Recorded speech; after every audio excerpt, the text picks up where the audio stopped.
Boa noite a todos, sejam bem-vindos à Segunda Igreja Batista em Barra do Piraí, nesta noite, de forma especial, para juntos celebrarmos os últimos momentos da vida do Senhor Jesus Cristo, culminando com a sua ressurreição. Antes de lermos uma pequena porção da Escritura para nossa meditação, eu quero mais uma vez agradecer a mobilização que o nosso Ministério Diaconal está realizando com o propósito de intercessão em favor da minha esposa Débora. Quero agradecer e conclamar a todos que hoje, às 22 horas, nós façamos uma grande corrente, uma grande linha de oração em favor da saúde dela e da nossa família. Quero dar boas-vindas a todos os visitantes, alguns dos quais, com muita alegria, revejo aqui nesta noite. Também o nosso Ministério de Surdos, que está atuando agora e levando certamente a palavra de Deus para muitos lugares. Essa semana nós fomos surpreendidos com a informação de que os nossos cultos aqui na Segunda Igreja Batista em Barra do Piraí, ao longo desses anos, têm sido vistos em muitos países. Olha que chique, né? Em muitos países, porque o advento da rede social, agora, por exemplo, nós estamos no nosso canal do YouTube e certamente estamos alcançando muitas pessoas e nós glorificamos a Deus por isso. Portanto, sejam bem-vindos os que nos assistem através do nosso canal do YouTube. Eu quero trazer uma porção da palavra de Deus que está no Evangelho de Lucas, capítulo 23.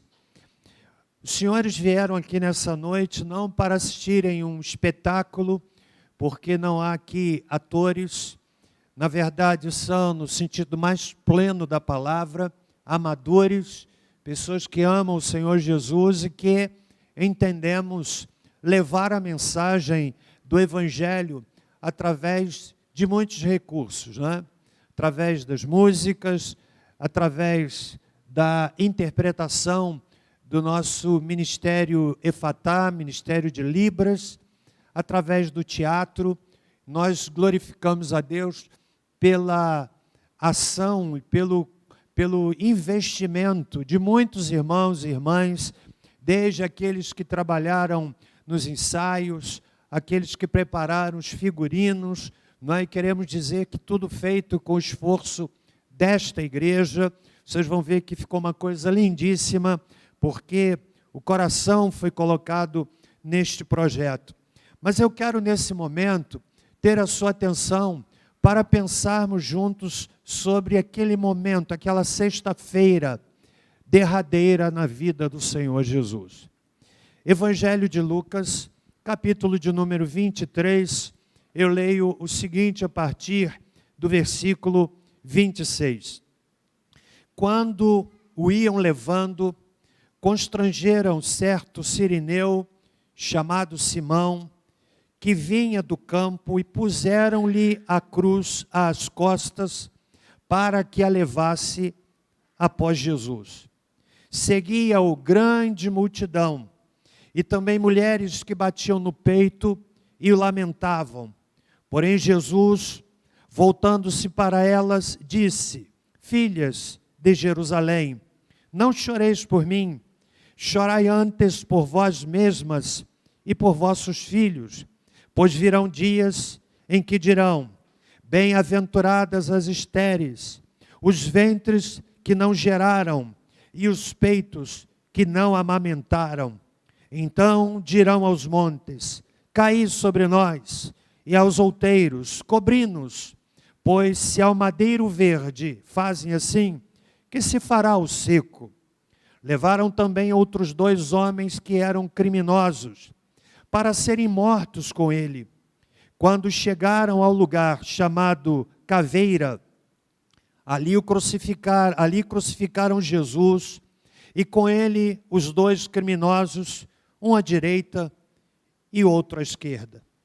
Jesus disse: Pai, perdoa-lhes, pois não sabem o que fazem. Repartindo as vestes dele, lançaram sortes. E o povo estava olhando, e as autoridades zombavam dele, dizendo aos outros: salvou. Salve-se a si mesmo, se é o Cristo, o escolhido de Deus. Igualmente, os soldados o escarneciam, e chegando-se a ele, apresentavam-lhe vinagre, dizendo: se tu és o rei dos judeus, salva-te a ti mesmo. Também por cima dele estava uma inscrição em letras gregas, romanas e hebraicas: este é o rei dos judeus. Um dos criminosos crucificados o insultava, dizendo: se tu és o Cristo, salva-te a ti mesmo e a nós.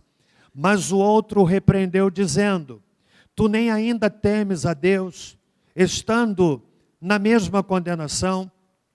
Nós, na verdade, com justiça, pois recebemos o que os nossos feitos mereciam, mas este nenhum mal fez. Então disse: Senhor, lembra-te de mim quando entrares no teu reino. Respondeu-lhe Jesus: em verdade te digo que hoje estarás comigo no paraíso. Já era quase a hora sexta, e houve trevas em toda a terra até a hora nona, pois o sol se escureceu, e o véu do templo rasgou-se pelo meio. Jesus clamou com grande voz: Pai, nas tuas mãos entrego o meu espírito. Havendo dito isto, expirou. O centurião, vendo o que tinha acontecido, deu glória a Deus e disse: na verdade, este homem era justo.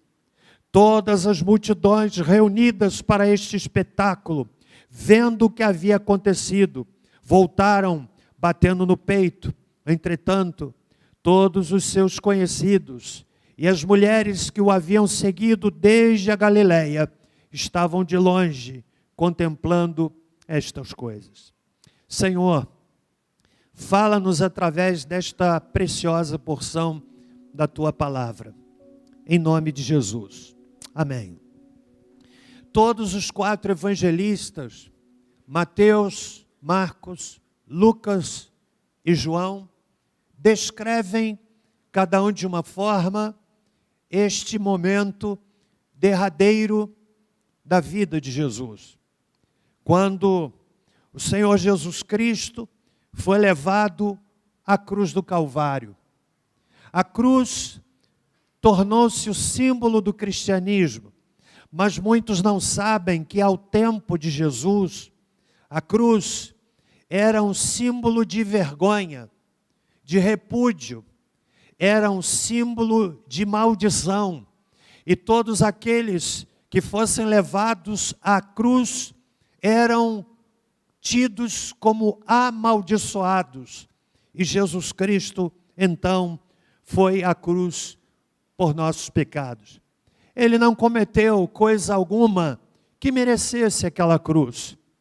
Seu ministério, marcado sempre por abençoar pessoas, deu vista a cegos, libertou pessoas oprimidas do diabo, gente com a mente dominada por espíritos malignos.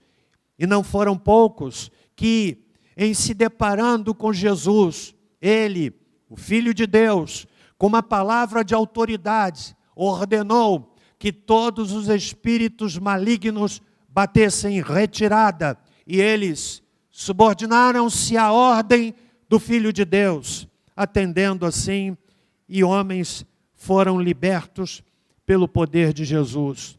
Curou aleijados e gente de todo tipo. Trouxe a mensagem mais fascinante que alguém jamais pôde ouvir. A mensagem de que Deus ama o pecador. Foi isto, por exemplo, que ele disse no diálogo com um teólogo chamado Nicodemos, que na calada da noite foi ter com Jesus, impressionado, incomodado com os sinais que Jesus fazia. E naquele diálogo com Nicodemos, Jesus lhe apresentou a teologia do novo nascimento. Na verdade, te digo que não, se não nasceres de novo, não podes ver o reino de Deus. E no contexto daquele diálogo com Nicodemos, o Senhor Jesus Cristo então disse: Deus amou ao mundo de tal maneira. Deu seu Filho unigênito para que todo aquele que nele crê não pereça, mas tenha a vida eterna. A mensagem do Evangelho é simples, mas ao mesmo tempo poderosa, capaz de tocar o coração desde uma criança até o homem mais idoso. É capaz de alcançar um homem de cultura rasa ao intelectual, com pós-doutorado. É capaz de alcançar pessoas de todas as condições econômicas e sociais. Gente de todo lugar, de todas as nações, pode ser alcançada pela mensagem do Evangelho. E aqui nós estamos então nesse momento derradeiro. Jesus já havia passado pelo Getsêmani, lá onde ele esteve orando. Lucas, que era médico, registra esse momento do Getsêmani, quando ele estava orando, percebendo que o momento da sua morte se aproximava. Lucas diz que Jesus suou sangue. A ciência dá um nome a isto, a hematidrose, que é a tensão emocional, psicológica a que uma pessoa é submetida, e isto gera uma reação no organismo. E Lucas, que era médico, diz que o sangue escorria de Jesus, seu suor de sangue, por conta daquele momento derradeiro que ele estava por enfrentar, por amor a você e a mim. Jesus então foi preso, colocado em uma cruz, a cruz depositada no chão, seu corpo repousando sobre aquele madeiro, e o silêncio interrompido pelo martelo que feria os pregos, que lhe prendiam àquela madeira, que lhe, sendo cravados nos pés e nas mãos, ali o Senhor Jesus Cristo, o Filho de Deus, era sacrificado por amor a você e a mim. O texto diz que desde as autoridades religiosas zombavam dele, a multidão zombava dele, os soldados zombavam dele, dizendo: salve-se a si mesmo, se é o Cristo escolhido de Deus. Por 3 vezes fizeram isto, até que Jesus foi erguido naquele madeiro. O texto diz, no versículo de número 38, que uma inscrição foi colocada ali naquele patíbulo, e dizia assim: este é o Rei dos Judeus, em letras gregas, romanas e hebraicas. Sem que eles soubessem, estavam fazendo uma extraordinária declaração do poder de Jesus. Letras gregas, o Império Grego, do grande Alexandre Magno, ou Alexandre o Grande, que ganhou desde a Grécia até o Egito, que se estendeu por boa parte do mundo daquela época. A cultura grega se espalhou de uma forma impressionante. E quando o texto é colocado em letras gregas, dizendo: este é o Rei dos Judeus, está afirmando que Jesus é superior a qualquer cultura. Em letras romanas, o Império Romano foi um dos maiores também daquela época após o Império Grego. Representava o poder bélico, o poder militar. Boa parte do mundo antigo foi alcançado pelo poder do Império Romano. Jesus, superior a qualquer império bélico, a qualquer poder humano, mas também letras hebraicas, representando a importância da religiosidade. Jesus, o Rei dos Judeus. E ele estava naquela cruz. Eu quero lhe convidar para nos voltarmos para esse momento, para sermos levados àquele momento. Vamos nos imaginar naquela cena. Lá estavam aquelas 3 cruzes, como diz o texto. Um salteador à esquerda, um salteador à direita, e Jesus estava ali no meio. Pense comigo naquela cena macabra, 3 cruzes que se erguiam no alto do Gólgota. Lá estava o Salvador, Jesus Cristo. 2 criminosos ao lado dele. E é interessante que cada uma daquelas cruzes traz uma mensagem para nós. O texto diz que um dos salteadores olhava para Jesus e escarnecia dele, versículo de número 39. Se tu és o Cristo, salva-te a ti mesmo e a nós. Eu fico imaginando aquela cena. Um à direita, outro à esquerda e Jesus no centro. Vamos imaginar que fosse aquele da direita, olhando para Jesus e zombando dele, dizendo: se tu és o Cristo, salva-te a ti mesmo e a nós. Do outro lado havia um outro salteador, que olhava para o primeiro. Eu fico imaginando uma cena de quem, não obstante preso, esticava a sua cabeça para falar com outro que estava na extremidade, para repreendê-lo, como diz o texto aí, no versículo de número 40.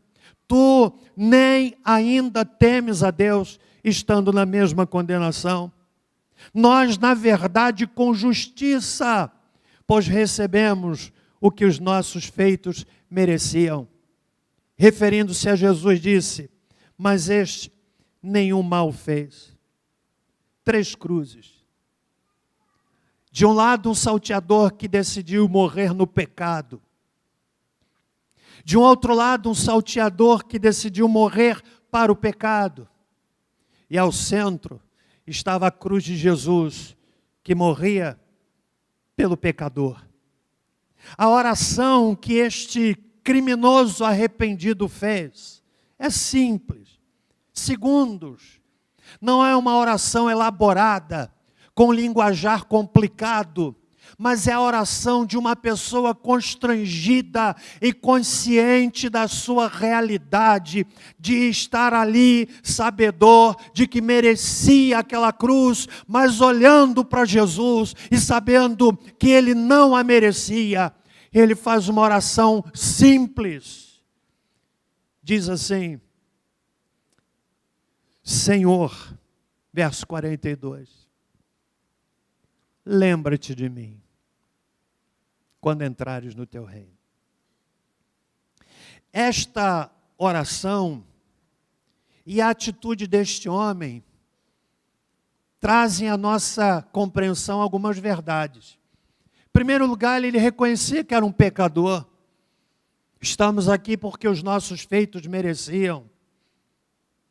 Ele reconhecia que Jesus estava ali sem merecer, por causa dele. Mas ele também reconhecia neste pedido, nesta última oração, a sua confiança de que Jesus Cristo podia perdoar os seus pecados. E Jesus lhe responde: em verdade te digo, hoje estarás comigo no paraíso. Meu amigo, preste bem atenção. A Bíblia diz que todos nós somos pecadores. Nenhum de nós aqui é melhor do que o outro. E esta condição de sermos pecadores instaura dentro de nós um conflito de vontades e desejos. Somos capazes de fazer coisas boas, capazes também de fazermos coisas ruins. Capazes de sentimentos bons, mas sentimentos inomináveis. Essa é a realidade humana. A Bíblia diz que Deus encerrou a todos os homens debaixo do pecado.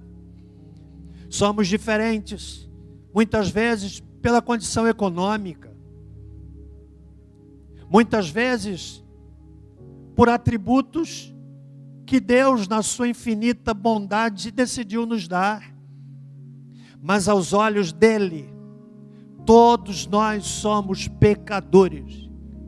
E o que nós vamos nessa noite lhe oferecer é a mensagem de que Jesus Cristo morreu na cruz para salvar o pecador. E que você possa, amigo, nessa noite, dizer, como disse este ladrão, reconhecendo Jesus, entregando sua vida a Ele, aceitando-o como seu Senhor e Salvador pessoal. Ele ama você. Ninguém nos ama da maneira como Deus nos ama. Não é verdade? As pessoas podem nos enganar, podem nos trair, podem nos decepcionar. Nós podemos confiar e na nossa confiança nos decepcionamos. Se fosse perguntar neste auditório quantos já se decepcionaram, com certeza muitos diriam, eu já me decepcionei. Talvez você esteja hoje amargando uma experiência de decepção, mas sabe de uma coisa? A decepção é via de mão dupla. Nós nos decepcionamos com as pessoas, mas também decepcionamos pessoas. Deus ama você. E a nossa oração, que a mensagem que você vai assistir através desse musical penetre o seu coração, entregue a sua vida a Jesus. Pai, abençoa o musical que vamos vivenciar nesse momento. Que seja para a glória do teu nome. Em nome de Jesus. Amém.